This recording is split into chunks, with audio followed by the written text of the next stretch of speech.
Hello everyone and welcome back. Today we're going to be taking a look at how to scrape deep web, and I'm going to set up two examples with Python. One example is if you want to scrape a search engine or similar to get a lot of links, and the other example is going to be how to actually scrape the website itself from the Tor through the proxy. And I'm going to include some things that you have to know in order to scrape the deep web. You have to run your Tor in order to make the proxy running so you can actually scrape. Now this doesn't mean run your Tor browser and load any website like I'm doing here right now. This means actually if you're on Windows or if you're on Linux, you can start a Tor service or something like that. On Windows, you have to go to browser and you have to go to Tor browser and find Tor and then find tor.exe. This is something you can just run by double clicking it, and it's going to be run. You can turn it off through your task manager, and basically this enables Tor proxy and stuff like that. So now I have Tor right here and I loaded the page, and let's say I want to scrape this page. We're going to get to that later. First, I'm going to show you how to get a bunch of actually URLs from one page that I actually frequently use. So I'm going to turn off the Tor browser right here, and I can use any regular browser. For example, I'm here using Microsoft Edge, which is absolutely ridiculous, but this is a great website that you can find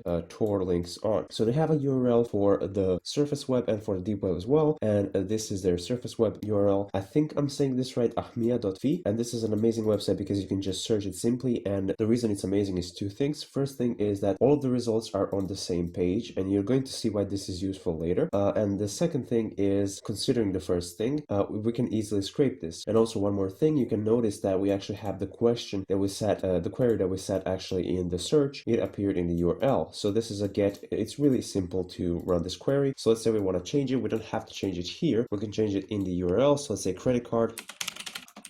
And there we go. Now we're searching for credit cards, and all the results are going to be on the same page. As you can see, if we slide, we have so much stuff here. Now, why am I showing you this? Why am I not using just the deep webs, one of the websites and stuff like that? Because you can just use this site, and regular Python requests get this site's content, and you don't even have to learn how to use Beautiful Soup for web scraping. You can literally just find these links with regex, and that's what we're going to do. Really simple, really fast. And also, if you remember, we can just run a query like index off, and then you can find all the servers on deep web that have the index off open, and you can see their files. Obviously now I can't because I'm not in the Tor browser, I'm in the Edge. So anyways, as I said, we're just gonna fill up the query right here, replace the space with the plus as it's shown right here, and that's basically it. That's how we're gonna get the URL that we want to scrape. So now let me show you just the Python script that I made for this. So I actually made the run scraper.py. This is not important. So this is the reason I just made this is because to check that my VPN is running before I do all of these things. You can do this yourself. So basically what I'm doing is I'm getting the JSON from the IP API, which is going to get my IP. And if it finds that my IP is located in Croatia, or the capital of Croatia is often written as well, or the local name for Croatia in the JSON file, that will mean that my VPN is actually not on. And then I set the variable safe to false, and that means we can't go through and run the scraper. So I just did this for safety. Now let's take a look at the actual script right here. This is the script. This is just the requirements. You're going to have to install the PySocks and requests. These are tiny modules, so don't worry about it. They're really easy to install. So there's nothing to worry about. Just run pip install and the name of the PySocks, and then pip install requests. PyCache is going to be created automatically, and this is an example of what we get when we run this AHMIA scraper that we're going to run. This is what the list looks like. This is a bunch of URLs, and this is a really useful thing if you want to scrape more URLs. So these are URLs for, I think, query index off. So anyways, let's run the AHMIA scraper. Let me show you how this works. So we have the function scraper, and what it does is it basically just imports requests and imports random. The reason you're going to need the PySocket or whatever was it called is for later. It's actually going to be necessary because we need to run the session for scraping the Tor, because in the session we can specify the proxy and stuff like that for the requests, but we're going to get to that later. So let's take a look at what we have here. So first we're going to set the query. I actually set this as a variable. The reason to this is because you can just make it an input, and then you can pick the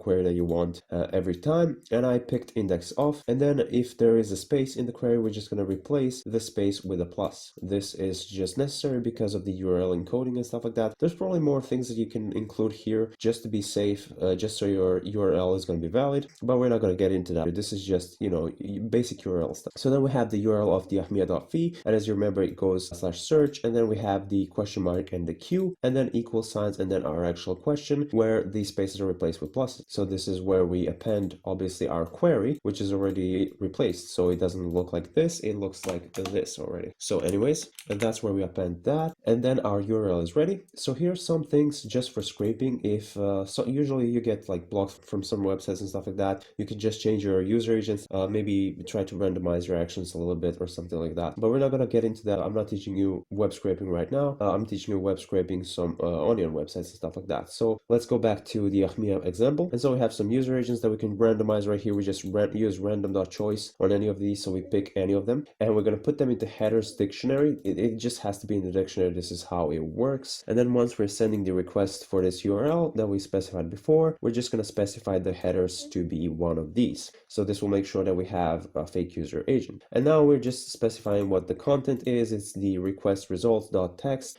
This is just going to mean like the HTML of the website, stuff like that. So now what we got basically is the AHMIA.fi's HTML and stuff like that. So now we have a function find links, and it takes in the parameter content, in which we're providing if the status code is 200. So this means if we actually reach the website, if everything went through, because if we got 404 or 403, we don't want to scrape it. So anyways, if the status code is 200, we're going to print request went through, and we're going to call this function and provide the content to content. And as you can remember, content is actually just request the text, which is the HTML of the website. So this one takes in the content of the web page, and then we're importing the rejects and importing random again, which I don't have to do, I think, because it's a function instead of a function, but whatever. So anyways, the reason I'm importing this is just for generating list of sites files easily. So like, for example, like this one, as you can see, it's called sites, and it has random numbers, and it's called .txt. Okay, so what we have right here is a variable, and this actually is regex query. As you remember from one of my videos that I did on regex, you can remember that this is just like basic syntax and stuff like that. So what this basically means is just find a word, make sure that it's a whole word. This is where the plus comes in, and then just find a dot, and then just find onion, and find all of these examples. And so we're using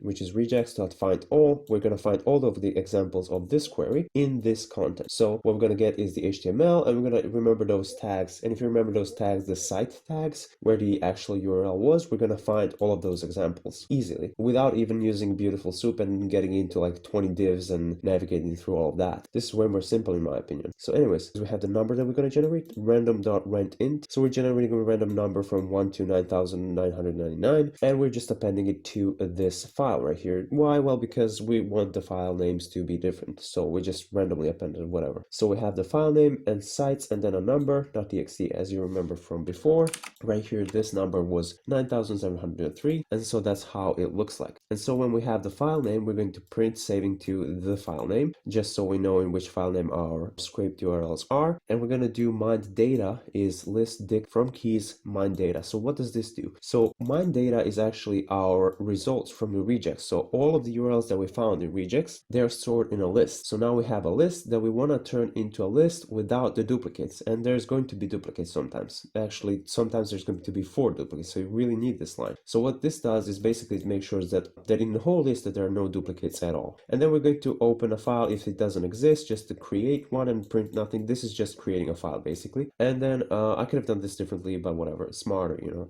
And then 4K in mind data. So for every entry in the mind data, so as you remember, it is a list without the duplicates, and for each and every one of them, we're just going to open a file, and we're going to append the URL and then a new line. The reason we need a new line is just so it looks nicer and it's easier to navigate, and it's going to look like this. So anyways, let's do that and print all the files are written to the text file name. So that's it. That's basically how you can scrape AHMIA.fi and get a bunch of URLs. Now we can change the query if you want to. It doesn't have to be index self, it can be credit card.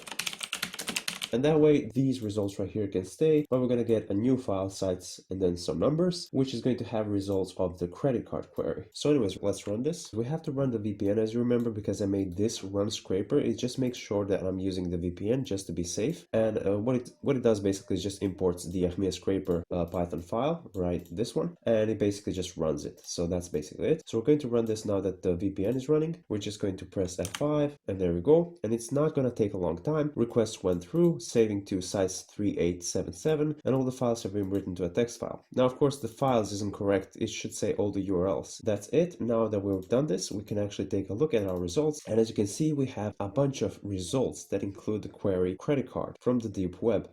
So anyways, now that we've done this, I'm going to show you how to actually scrape one of the Tor websites. So I'm not sure which one of these is going to work. So some sites just kind of stay in the search engines, but they actually don't work. So I'm going to make sure that I use this list because these are index off and the chances are index off actually works. So anyways, now we're going to use the Tor searcher.py and I'm going to edit it in idle. And I'm first going to show you how it actually works, and let's provide the URL to it. So let's say this one.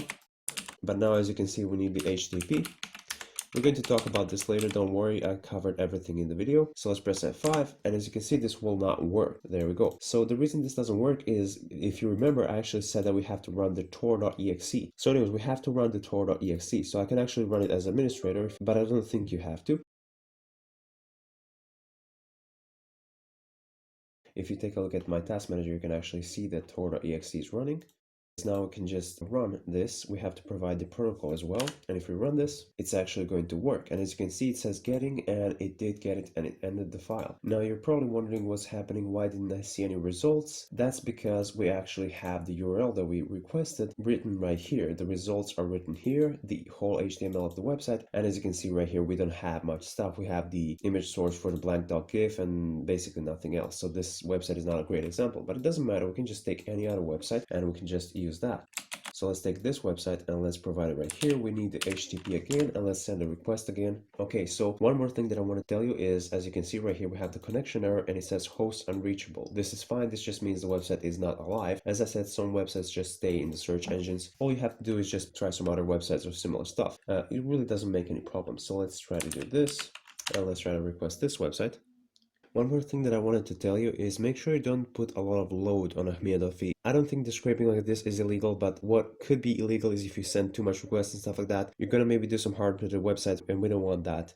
So anyways, just make sure you take care of that. Alright, so anyways, the results have been written. Let's take a look at the results. I think it's this one right here, and yes it is. Okay, so we have the doc type HTML, whatever. We have some regular HTML, and we can actually change this to HTML as well, and then take a look at what the website actually looks like.